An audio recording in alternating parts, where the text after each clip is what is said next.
Hello champions. Ni Team Achievers again. Ndashaka kubereka uburyo ushobora guhuza trading ukayihuza na Binance ugatangira nawe kuba umupro, ugatangira gukorera amafaranga na trading, aho igutradingira cryptocurrency mu masaha 24 kuri 28 bitagusabye ubumenyi habe na buke. So reka dutangire rero, ndashaka kwereka step by step.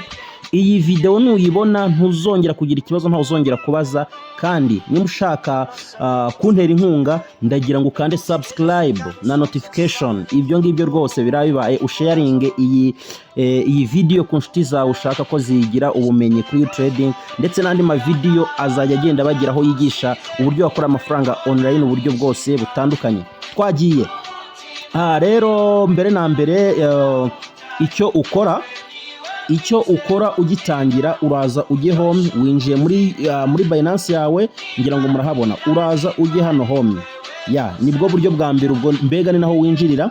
Nurangiza sasa igice gikurikiraho uraza kuri features, features iri hano, ngira ngo muri kuhabona, buri wese ari kuhabona hano kuri features. Ukandeho, nukandaho nimba ari ubwa mbere udasanzwe ufite futures account, uraza hehe? Uraza ahangaha, ngira ngo buri wese ari kuhabona ahangaha kuri open future account. Icyo ni igihe udafite future account, nyine uzareba ko ari uko bimeze. Icyo ukora urakandaho, nukandaho nta bintu byinshi ukeneye gukora. Ahangaha barakubwira ngo future referral it's option. Ni option, wayishyiramo cyane uyishyiremo, ariko rwose uzayishyiremo kuko ndayifite nanjye unteze imbere, nangize imbaraga mba ndi gukoresha kugira ngo unteze imbere, ntacyo bitwaye. So ahangaha rero tuzashyiramo future account.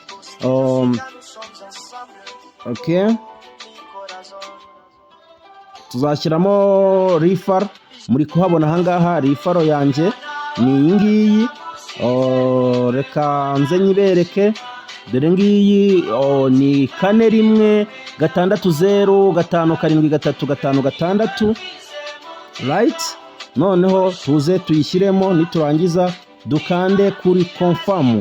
Reka ngende nihuta, dukande kuri confirm, right? Dukande kuri confirm. Niturangiza ukanda kuri confirm, baratubwira ngo future account ko yabaye created, sibyo? You don't create future account again. Ni mpamvu nuko nari nyifite, ariko ubwo bazahita bakubwira ko yabaye created. Icyo nimba kirangiye, garuka home. Numara kugaruka home, twihuta cyane kugira video itaza kuba ndende, uraza hano haruguru, muri kuhabona ahangaha wandikemo API. Urakanda gutya wandikemo API. Ni uburyo bworoshye bwo kugira ngo uyibone. Utanayibonye ushobora kujya muri more services ukayireba. Turakandaho, nitumara gukandaho, nitumara gukandaho igihe biri loadinga, nitumara gukandaho uraza hehe? Ahangaha uraza aha kuri create API. Turakandaho kuri create API. Ahangaha urahituza hano uconfirming kuri next, right? Nurangiza kuri next, ahangaha urandikamo trading. Turandikamo trading.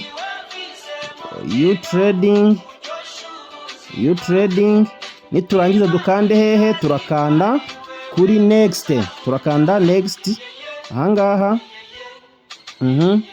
Next ahangaha bareta tuzanira kushyiramo icyo bita authentication cyangwa se ubundi buryo. Nimba ari ama-email, amakode bakubwira, uraza ukayashyiramo ahangaha.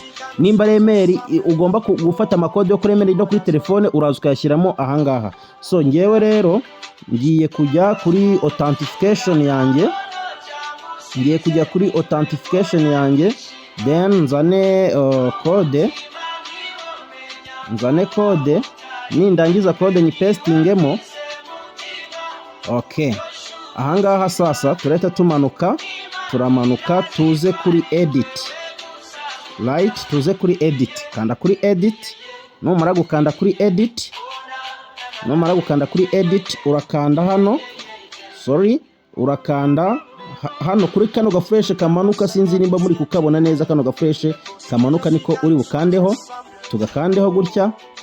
umanuke turi ahangaha.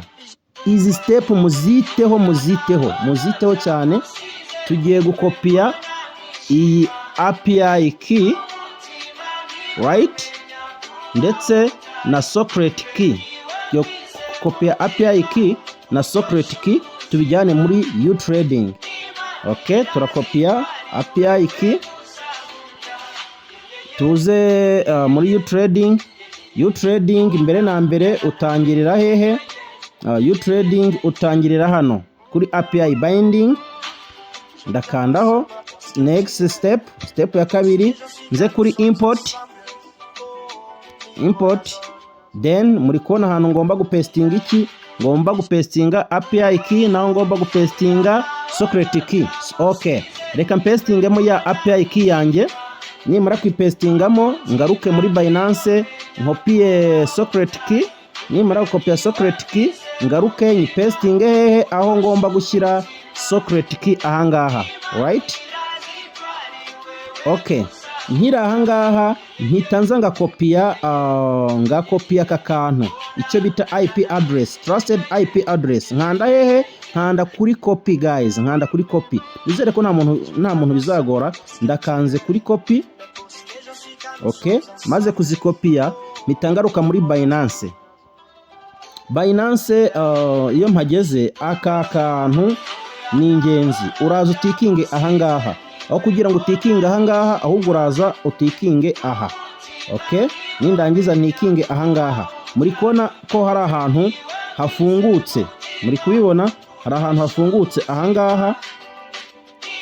Ahangaha niho nza ngapestingamo za IP address, right? Za IP address nari maze gukopiya nzivanye muri uTrading. Narangiza nkaza ahangaha ngakonfaminga, kanda confirm. Ako kararangiye. Ndahita nongera nzamuke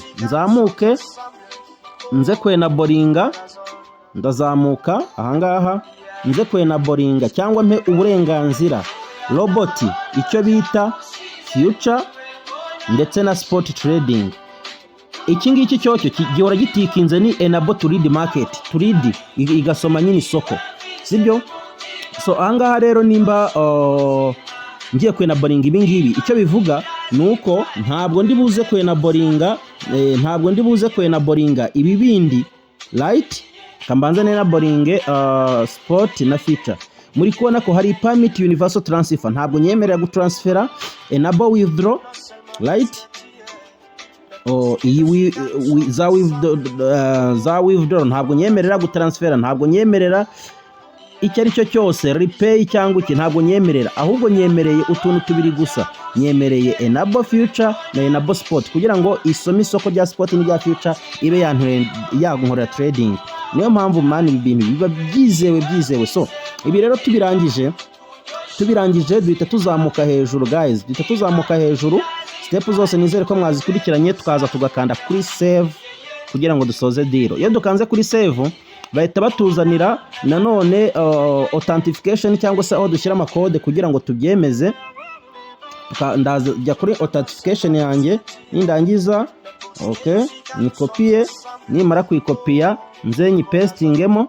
Nimara kuyipestingamo barambwira ko ibaye edit API success.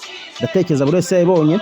Ibi nibirangira sasa ndahita nigarukira muri uTrading. Iyi niyo step ya nyuma. Aha turakanda kuri import. Process zose mwazibonye, aka video zagasubiremo. Ndikandira kuri import. Nimara gukata nda kuri import, deal done. Wow, team achiever wikeya guys. Deal done, murabibona deal done. Ubu namaze guhuza uTrading na API key. Okay, so referral code ya uTrading kubashaka plutôt ya Binance kubashaka gufungura future account urayisanga hasi muri description.